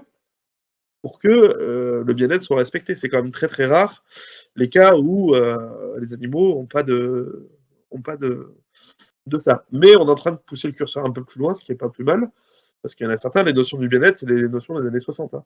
Hmm. Donc il faut faire un peu un petit update là-dessus, Oui, mais c'est c'est quoi? en train d'être fait, et de toute façon, avec tous les conseillers qui gravitent dans le monde de l'élevage, entre le GDS, la Chambre d'agriculture, tout ça, les conseillers qu'ils ont, les coopératives, ils vont aller vers ça, quoi. Parce qu'il y a une demande des consommateurs qui vient impacter directement les pratiques des éleveurs, quoi. Donc, dans les labels, les choses comme ça, ils demandent tant une telle densité, tant d'ensoleillement par jour, enfin, que les poulets aillent dehors, enfin, tout ça, quoi. Donc, c'est vrai qu'on va de plus en plus dessus, et c'est bien, hein, c'est une bonne chose. Mais je pense que ça va être de mieux en mieux. Hello Et moi, Didier. j'ai pas de cas de maltraitance dans ma clientèle, par exemple. Merci pour le sub, c'est adorable. Merci, bah ça va très bien, j'espère que toi aussi. Enfin que vous êtes peut-être deux derrière l'écran, mais j'espère que ça va. Merci encore à toi, c'est super gentil. J'ai Nina qui demande est-ce que tu as des élevages où il y a les machines, tu sais, les grosses machines de massage avec, tu sais, les brosses Ouais, là, tu sais, ouais, ouais. Moi, j'ai un élevage où il y a la brosse rotative où tu t'appuies dessus et elle tourne. Donc, c'est un peu chiant pour moi parce que c'est pile poil à mon niveau quand je fais mon suivi de repro où je me fais frotter le dos pendant 5 minutes. C'est pas hyper agréable. Mais il y en a plein qui mettent ouais, des brosses accrochées au mur pour que les vaches puissent se gratter, enfin des trucs comme ça, ouais, il y en a pas mal. Ou alors, un truc tout bête pour le bien-être, ils déroulent pas complètement les bottes de paille, ils laissent le cœur de la botte pour que les vaches puissent s'amuser à taper dedans, faire voler la paille partout, tout ça. Donc ça, c'est pas mal. oui, c'est de C'est pas mal. l'enrichissement. Ouais. Ok, ouais, Mhm, c'est c'est intéressant ça. aussi. Ouais. Ok, très bien, très bien. Et ok, donc ça c'était des petites questions que je voulais te poser comme ça, et du coup ça m'amène un petit peu sur on va dire la dernière. Euh, Attends, Manon qui dit moi aussi j'ai Prime, comment on fait? Alors tu cliques, mais garde-le pour un autre truc hein, si tu veux, ça t'enlèvera juste la pub. Euh, Tu cliques sur abonnement, sur s'abonner, tu cliques pas sur le truc payant, tu cliques s'abonner avec Prime. Et en fait ça, voilà. Faut juste que tu actives, si tu l'as pas activé, en fait quand tu as Amazon Prime, tu as Prime Gaming, de la même façon que tu as Prime Vidéo, etc. Donc tu actives Prime Gaming, tu lis ton compte Twitch avec ton compte Prime, et en fait ça te fait un abonnement gratos. Voilà. Désolé, c'était une explication technique. Mais après, si tu suis d'autres gens, garde-les, hein, c'est pas une nécessité. Alors, ça m'amène, ouais, du coup, sur la dernière partie que je voulais aborder avec toi, c'est que justement, c'est la notion d'avenir dans tout ça. Euh, Mhm. alors, encore une fois, on va pas faire de généralité parce qu'on va parler de toi, ce que tu connais peut-être dans la région Oui, où tu moi es et tout de ce ce que que je tu dis ce entends soir, ça autour. concerne que ma propre expérience, ouais. Voilà. Mais par contre, Je vais pas pareil, parler. on a des échos de gens aussi à droite à gauche, on lit aussi ce qu'il y a dans la presse, on va dire spécialisée, etc. Donc moi, je voulais avoir voilà ton sentiment. Est-ce que alors les éleveurs ruraux, on va dire, on va prendre les vaches, peut-être parler un peu de moutons, de volailles. Mhm. Où est-ce que tu penses que ça va? Est-ce que c'est un marché qui va être encore porteur? Comment tu vois les choses en fait pour l'avenir? Pour l'instant, j'en sais absolument rien parce qu'il y a tout et ça change assez vite en ce moment parce qu'il y a la loi Egalim, là, je sais pas si vous voyez ce que c'est qui est passé. C'est une loi en fait qui relie le prix de la viande, des ovoproduits, enfin de tout ça, au prix des matières premières. Donc ça, c'est une grande nouveauté de façon légale, hein, et encadrée. Donc ça, c'est une grande nouveauté parce qu'avant, chaque acteur de la filière faisait plus ou moins ce qu'il voulait. Donc là, c'est en train de remuer pas mal un peu et on sait pas trop où on va. Mais faut avoir confiance quand même que l'élevage, c'est vraiment un secteur qui est en crise de vocation, parce que les éleveurs sont pas renouvelés, entre guillemets. Moi, la moyenne d'âge de mes éleveurs, c'est autour, d'à mon avis, 52-53 ans facile. Donc dans les 10 prochaines années, je vais en perdre peut-être 40%, 50%. Donc je sais pas trop comment est-ce qu'on va pouvoir s'adapter à tout ça. Donc là, on est en train d'essayer de se former, nous, de former nous deux personnes, d'être des hyper techniciens d'élevage pour pouvoir vendre, ben, j'en parlais tout à l'heure, hein, des super audits, des super conseils en élevage, aller faire des suivis de repro super loin, enfin proposer, essayer de s'adapter, proposer des choses différentes aux éleveurs, même pas forcément de notre clientèle, mais aller plus loin pour pouvoir continuer à faire de la médecine rurale. Sinon, la solution, c'est ce que font de plus en plus de vétos, c'est passer un certain point d'équilibre économique, ben, ils mettent un panneau, fin de la rurale, on fait plus que des chiens-chats. Stop. C'est ça, c'est que tu as le cercle vicieux comme dans certains départements où bah, si de toute façon tu es à perte, donc tu fermes et les derniers éleveurs qui comptaient sur toi, ils ont plus personne et ils ferment. Et en Ou fait, alors ils voilà se quoi. rabattent sur, ou alors ils se rabattent sur le veto d'à côté qui est déjà surbooké, qui peut Ouais. pas assurer. Et au bout d'un moment, il part en burn-out ou il en peut plus et il dit stop, il arrête tout et voilà quoi. Donc, on en est là. C'est pas hyper. Il y a certains coins qui vont tirer leurs épingles du jeu. Je pense à la Bretagne, le bassin du Charolais, ce genre de choses. Mais nous, c'est vrai qu'on essaye un peu de trouver des alternatives et voilà. Moi, je suis en train de me spécialiser un petit peu entre guillemets en dermato canine pour mettre une corde de plus à mon arc. Si jamais un jour ça coince, pour pouvoir me retourner, ça me fera chier parce que j'adore ça les vaches. Mais voilà, faut être lucide quoi. Je peux Oui, pas me permettre de rester au bureau toute la journée en attendant la visite quoi. Enfin c'est compliqué quoi. Donc faut essayer de trouver d'autres marchés, d'autres façons de faire pour pouvoir faire survivre quand même. On en parlait tout à l'heure, hein, cette offre de proximité de le gars qui appelle le matin en disant ma vache est malade, et ben, qu'il y a quelqu'un qui arrive un minimum dans la matinée ou ma vache est en train de véler, ben là, quelqu'un qui arrive tout de suite, quoi. Mais tout ça, faut pouvoir avoir des gens qui le font, quoi. ouais. Ça, En c'est fait, pas l'idée toujours c'est même facile. de dire finalement, c'est que tu développes ta canine Mm. en Mais embauchant, nous, c'est ce qu'on etc. a fait, hein. pour faire survivre la rurale à côté, quoi. C'est ça. Mais au bout d'un moment, il faut que les gars qui fassent la canine acceptent ce deal-là aussi, quoi. Ouais. Parce que qu'ils se disent pas, bah, nous on travaille comme des crevards, tout ça Ah ouais, ouais. pour que Oui, bah, il aille faire son petit village parce une que fois par semaine et qu'il se c'est fasse ça. plaisir, quoi. Ah oui, parce que du Donc coup, il faut quand tout même le monde se paye moins derrière voilà, après. C'est ça toujours ça c'est le ça quoi. problème, hein. Il faut aussi qu'il y ait un côté, enfin c'est moche à dire, hein, mais la réalité économique te rattrape, hein, surtout quand tu es associé. Et ben faut payer les loyers, faut payer les charges des salariés, faut payer tout ça, quoi. Donc certes, c'est chouette la rurale, j'adore ça, mais il faut quand même que ça reste porteur et que je puisse faire vivre les personnes qui bossent dedans avec leur travail, quoi. Donc c'est compliqué, quoi. Ah ouais. C'est pas simple parce que le secteur, voilà, est pas hyper porteur et c'est un peu inquiétant pour la suite, mais même pour, outre le côté météo, même pour nous, hein. Enfin, je sais pas trop ce qu'on va manger dans les 10-15 prochaines années en France, hein, parce que si ça continue comme ça va être compliqué, quoi. Ouais, t'as On va voir ça. un peu Mais je pense l'impression que, qu'ils veulent des gros élevages non, ultra spécialisés, peut-être. pas forcément des gros élevages spécialisés, mais peut-être même plus d'élevage, je sais pas trop, en fait. Parce que j'ai l'impression qu'ils sont en train de creuser le trou de l'élevage et que personne bouge trop, quoi. Mais d'un autre côté, on l'aura toujours au consommateur, on lui a toujours vendu de la viande, des œufs, tout ça, qui valent rien, alors qu'en fait, faut pas oublier que la viande rouge, par exemple, c'est un produit luxe, hein. Enfin, je veux dire, c'est Ouais. pas donné à tout le monde de manger de la viande tout le temps. Donc c'est vrai qu'il va falloir que la société change aussi un peu à ce niveau-là, quoi. Oui, accepte de payer potentiellement plus cher aussi pour avoir des produits entre guillemets de luxe et peut-être revenir aussi je sais pas, Une notation d'élevée à aussi, peut-être. sanctuariser l'animal et montrer que ce qu'on mange, d'où ça vient, etc. Mathis qui dit Oui, essayer c'est de ça, ouais. motiver les éleveurs en leur montrant qu'ils ne sont pas seuls. Magou qui disait de toute façon, en gros, c'est et vente derrière en fait des cliniques aux grandes chaînes. Mm. Et maintenant, c'est une question technique. Je sais pas, maintenant on regardera ensemble si tu veux. Je te montrerai plus tard si tu veux. Je te dirai Non, mais ça. bon. C'est, Et puis ça après, le prendrait problème peut-être un aussi, c'est délai. que c'est au niveau du tissu rural. Moi, j'habite à la campagne, hein. Donc, c'est vrai que s'il n'y a plus d'éleveurs, je sais pas trop ce qu'on va devenir. Parce que, mine de rien, un éleveur, ça fait vivre entre 8 et 10 personnes, quoi. Entre le marchand d'aliments, le marchand de paille, le mécanicien des tracteurs, le vendeur des tracteurs, le veto, tout ça. Enfin, c'est pas rien, quoi. Donc, il faut quand même les garder, ces gars-là, quoi. Enfin, c'est important. Ouais, t'as toute une chaîne derrière l'éleveur qu'on voit pas forcément. C'est ça. C'est ça. Enfin, l'éleveur ou le cultivateur, hein, peu importe. Mais là, on parle des éleveurs, ouais. Mais ouais, peut-être changer notre façon de faire aussi. Je sais pas. Il y a tout qui est à faire. Et je pense que ça va être fait dans les prochaines années parce que on va arriver au pic démographique de départ à la retraite, hein. Oui, puis tu Donc disais il va falloir faire quelque chose, quoi. les vétos ruraux, ça je savais pas, mais tu disais c'est 55 ans. Ouais, je crois que les ruraux purs, c'est 55 ans. Ouais. Ah, les purs, ouais, ouais. C'est pareil, en fait, ils vont tous partir en même temps à la retraite, quoi. Bah, grosso modo, ouais, c'est ça l'idée, ouais. Ouais, ok, ok. La Ça note marche. optimiste. Ouais, non, mais bon, faut dire les choses comme elles sont, hein.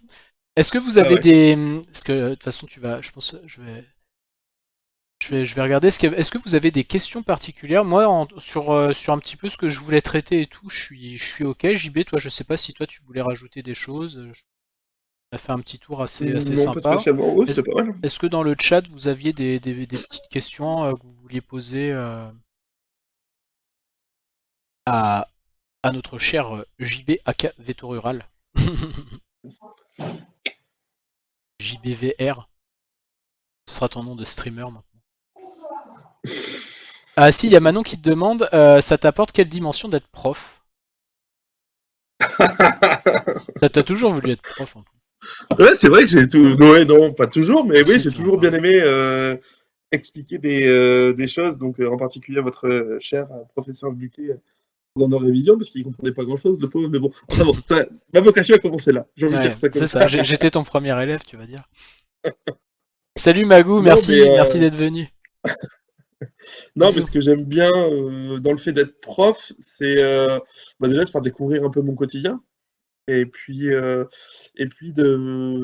démystifier un peu ce monde de l'agriculture, parce que quand les gens sont pas du milieu, ils s'imaginent plein de trucs. En cinquième année, là, j'ai fait le cours sur les abattoirs. Je sais pas si ça s'est très bien passé, mais j'ai essayé de démontrer entre l'idée que s'en font les gens et ce que c'est vraiment, ben, il y a un monde, quoi.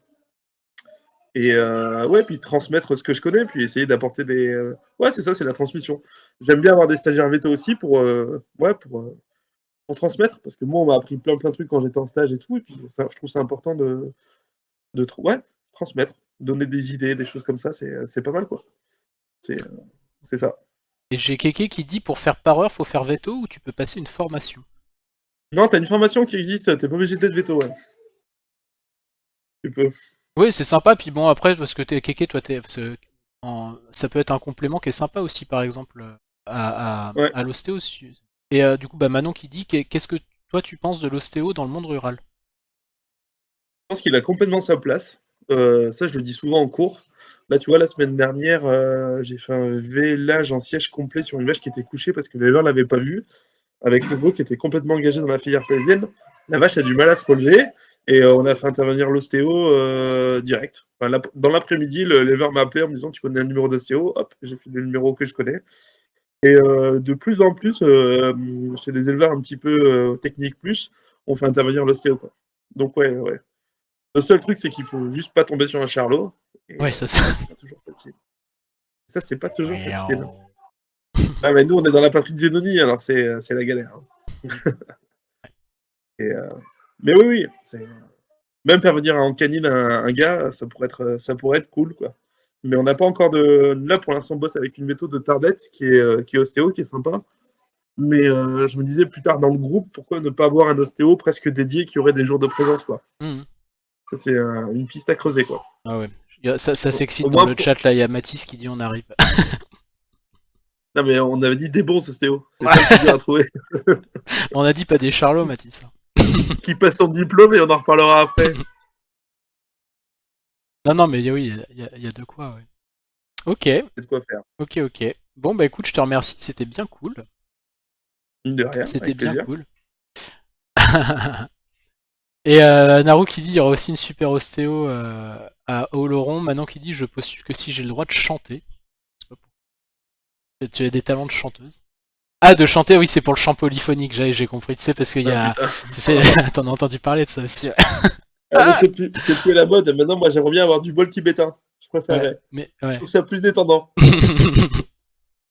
Donc, bah, C'est ça.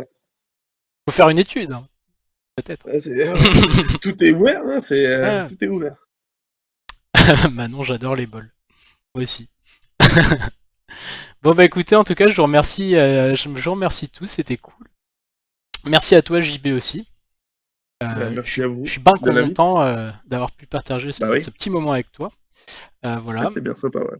N'hésite pas si tu veux qu'on se refasse ça un jour ou les gens du chat si vous voulez qu'on aborde un sujet en particulier un jour Ah ouais, que c'est ça. JB n'ait pas de garde. Ou qu'il ait de Ça garde. serait plus sympa, ouais. Même qu'il est garé, ça s'est bien passé. Voilà. Très bien. Voilà. Bon, j'espère que ça vous a plu en tout cas. C'est ça. Mais oui, s'il y a des trucs que vous voulez aborder, on pourra faire ça avec plaisir. On a la fibre tous les deux maintenant. Maintenant, je suis Ouais. équipé. Pouh Ouais. Et je vais te libérer mon JB aussi parce que je vois que tu fais le suricate tel. Ouais, J'imagine ça, qu'il doit y avoir de l'agitation en bas.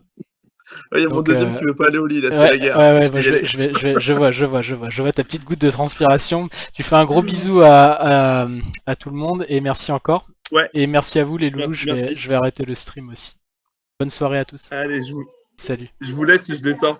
Yes. Je vais chercher un doudou là. Ouais, bisous. Salut. Ciao.